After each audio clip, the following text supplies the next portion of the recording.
This is a reading in A Course in Miracles, Chapter 18, Section 8, The Little Garden. It is only the awareness of the body that makes love seem limited. For the body is a limit on love. The belief in limited love was its origin, and it was made to limit the unlimited.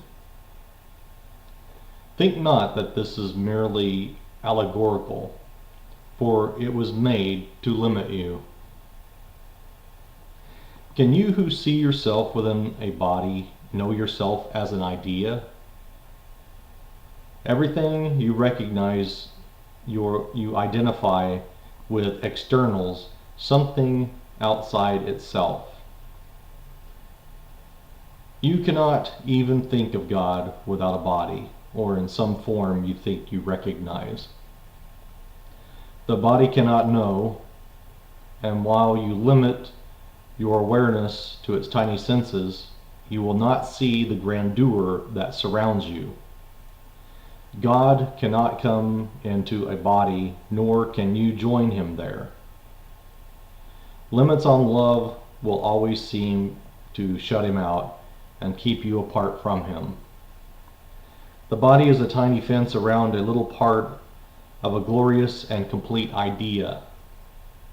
It draws a circle infinitely small around a very little segment of heaven, splintered from the whole, proclaiming that within it is your kingdom where God cannot enter. Within this kingdom the ego rules, and cruelly.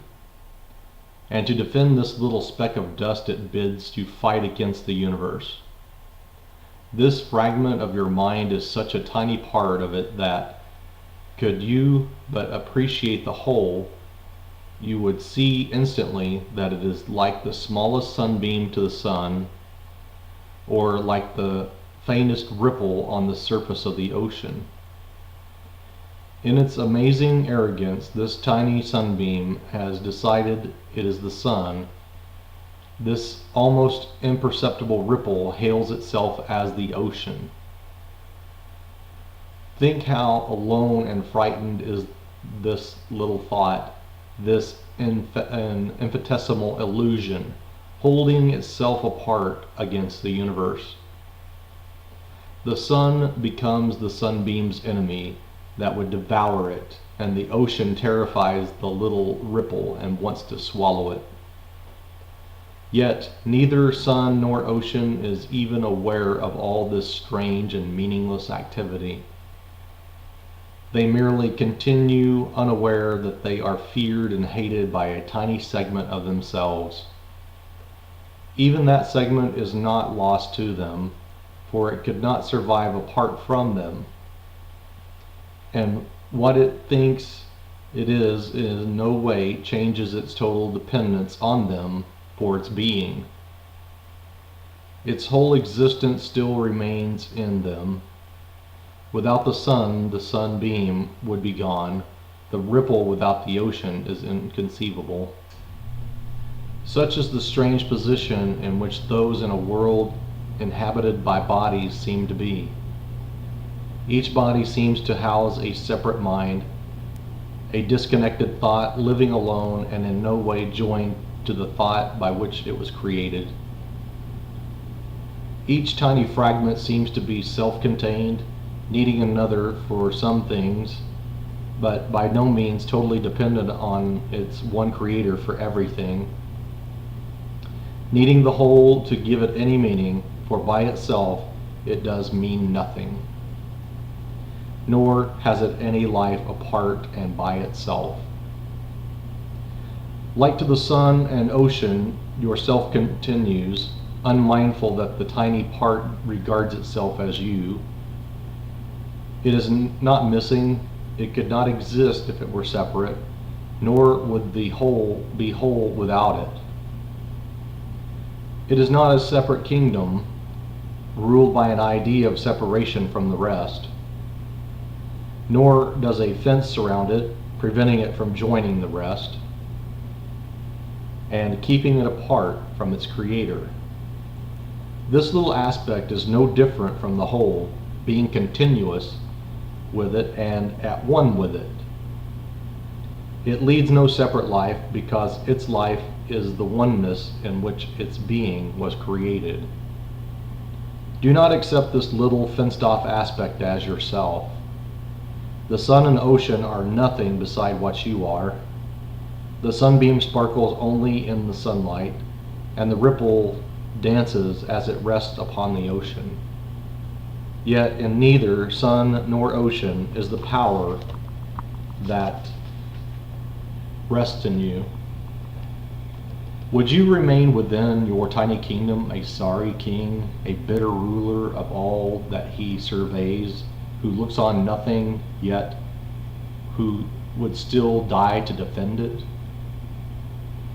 This little self is not your kingdom. Arched high above it and surrounding it with love is the glorious whole, which offers all its happiness and deep content to every part. The little aspect that you think you set apart is no exception. Love knows no bodies and reaches to everything created like itself. Its total lack of limit is its meaning. It is completely impartial in its giving, encompassing only to preserve and to keep complete what it would give. In your tiny kingdom you have so little. Should it not then be there that you would call on love to enter? Look at the desert, dry and unproductive, scorched and joyless, that makes up your little kingdom, and realize the life and joy that love would bring to it from where it comes and where it would return with you. The thought of God surrounds your little kingdom, waiting at the barrier you built to come inside and shine upon the barren ground. See how life springs up everywhere? The desert becomes a garden, green and deep and quiet, offering rest to those who lost their way and wander in the dust. Give them a place of refuge, prepared by love for them, where once a desert was. And everyone you welcome will bring love with him from heaven for you. They enter one by one into this holy place, but they will not depart as they had come alone. The love they brought with them will stay with them as it will stay with you. And under its beneficence, your little garden will expand and reach out to everyone who thirsts for living water, but has grown too weary to go on alone. Go out and find them, for they bring yourself with them, and lead them gently to your quiet garden and receive their blessing there. So will it grow and stretch across the desert, leaving no lonely little kingdoms locked away from love, and leaving you inside. And you will recognize yourself and see your little garden gently transformed into the kingdom of heaven, with all the love of its creator shining upon it. The holy instant is your invitation to love to enter into your bleak and joyless kingdom, and to transform it into a garden of peace and welcome. Love's answer is inevitable. It will come because you came without the body and interpreted no barriers to interfere with its coming. In the holy instant, you ask of love only what it offers everyone, neither less nor more. Asking for everything, you will receive it, and your shining self will lift the tiny aspect that you tried to hide from heaven straight to heaven. No part of love calls on the whole in vain. No son of God remains outside his fatherhood. Be sure of this. Love has entered your special relationship and entered fully at your weak request. You do not recognize that love has come because you have not let go of all the barriers you hold against your brother. and you and he will not be able to give love welcome separately. And you and he will not be able to give love welcome separately. You could no more know God alone than he knows you without your brother. But together you could no more be unaware of love than love could know you not, or fail to recognize itself in you. You have reached the end of the ancient journey, not realizing yet that it is over. You are still worn and tired, and the desert dust still seems to cloud your eyes and keep you sightless. Yet he whom you welcomed has come to you, and would welcome you. He has waited long to give you this. Receive it now of him, for he would have you know him. Only a little wall of dust still stands between you and your brother. Blow on it lightly and with happy laughter, and it will fall away. And walk into the garden love has prepared for both of you. That is the end of a reading in Course in Miracles, Chapter 18, Section 8.